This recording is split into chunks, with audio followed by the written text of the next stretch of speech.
Hi student, good morning. आज मैं आपको पोएम नंबर 7 बादल को घिरते देखा, जिसके रचयिता हैं, जिसके कवि का नाम है नागार्जुन। नागार्जुन का जन्म जो है 1917 में और उनकी मृत्यु जो है 1998 ईस्वी में हुआ था। हिंदी के जन्मवादी नागार्जुन का जन्म ननिहाल ननिहाल में हुआ था, जो मधुबनी बिहार में है इस समय, जिसे हम बिहार के नाम से जानते हैं। उनका पैतृक गांव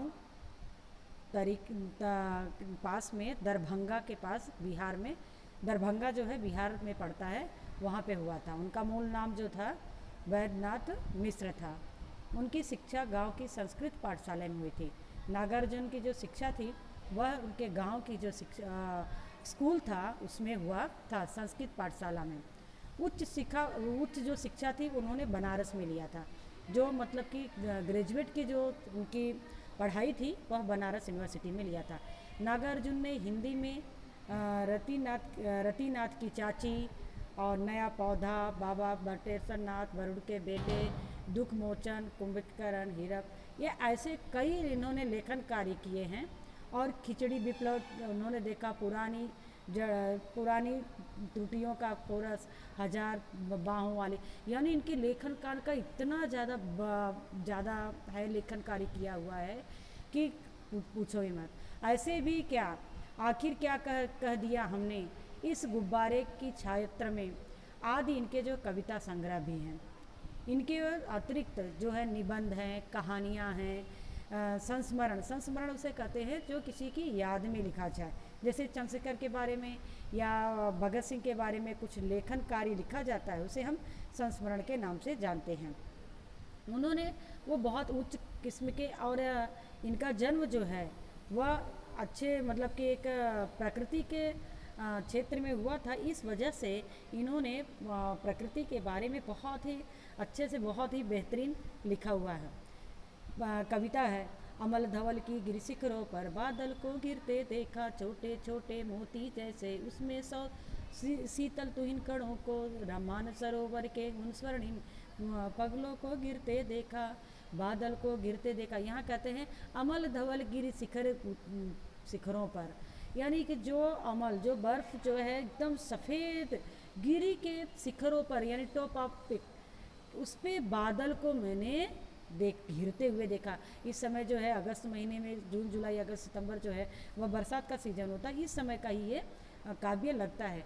कभी बरसात के सीज़न की बात करते हैं कि मैंने बादल को घिरते देखा। बादल जो है वह जहाँ पर अमल धवल गिरी के शिखरों पर, जहाँ पर हिमालय पर्वत पर बर्फ़ एकदम जमी हुई है, एकदम बर्फ़ जो है एकदम स्वच्छ निर्मल सी प्रतीत हो रही है, उसके टॉप पर मैंने बादल को गिरते देखा।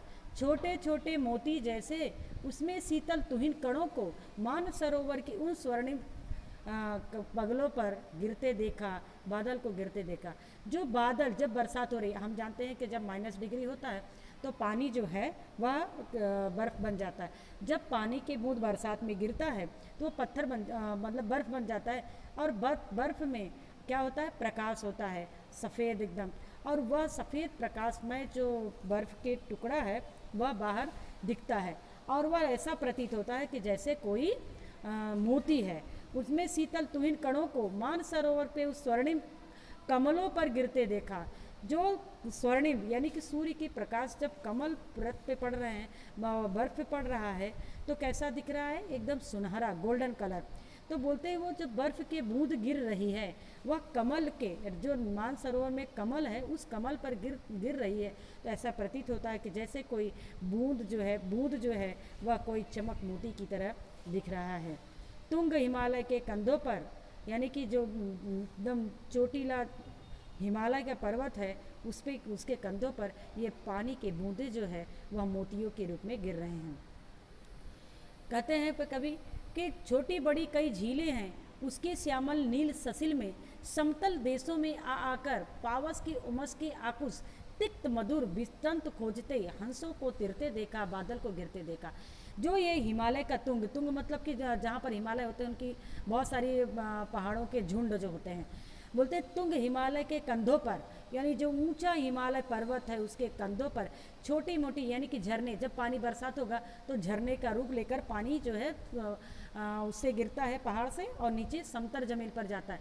जब समतल ज़मीन पर जाता है तो गर्मी से कारण एकदम विरक्त हुए जो हंसों का जोड़ा है, जो हंस हैं, वो सब जो है उस समतल ज़मीन पर जो मानसरोवर है उस पर वो जो है आकर तैरते हुए तिरते देखा, हंसों को तिरते देखा। और ऊपर से बादल को देखा मैंने कि बादल बरसते हुए, वो बादल उमड़ घुमड़ की आवाज़ करता हुआ जब वह चल रहा है तब मैंने इस बादल को देखा। अब फिर है, अब यहाँ पर बसंत ऋतु आ गया है। ऋतु बसंत का सुप्रभात था, बसंत स्प्रिंग सीजन, अब स्प्रिंग सीजन आ गया। ऋतु बसंत का सुप्रभात था, मंद मंद था अनिल बह रहा, अनिल मतलब हवा, बाला रूप के मृदु किरणें से अगल बगल स्वर्ण भर शिखर से एक दूसरे से विहरित हो अलग रहकर भी जिसने सारी रात बितानी होगी। निशा काल के चिर अभिशापित बेबस उस चकवा चकई का बंद हुआ क्रदन, फिर उसमें से उस महान सरोवर के तीरे शैवालों की हरी दरी पर। यहाँ पे कभी कहते हैं कि अब बसंत ऋतु है, बसंत ऋतु का जब सुबह सुबह एकदम प्रकाश निकलता है, सूर्य की किरणें निकलती हैं और हवा जो है शीतल मय लेकर मंद मंद यानी धीरे धीरे बहती है और चारों तरफ ऐसा लगता है कि बस ये वातावरण इतना सुगंधित हो जाता है, इतना अपने रोम को रोमांचित कर देता है कि लगता है कि यह दृश्य कितना ही सुंदर है। हम लोग प्रकृति प्रेमी हैं और हमें ईश्वर ने प्रकृति का भरपूर, तीनों ऋतुओं का हमें भरपूर मज़ा लेने को आता है। तो बरसात भी हम ठंडी में सिसरते हुए और बरसात में भीगते हुए, गर्मियों में परेशान होते हुए, सारे ऋतुओं का हम जो है बहुत अच्छे ढंग से उसका हम अनुभव करते हैं।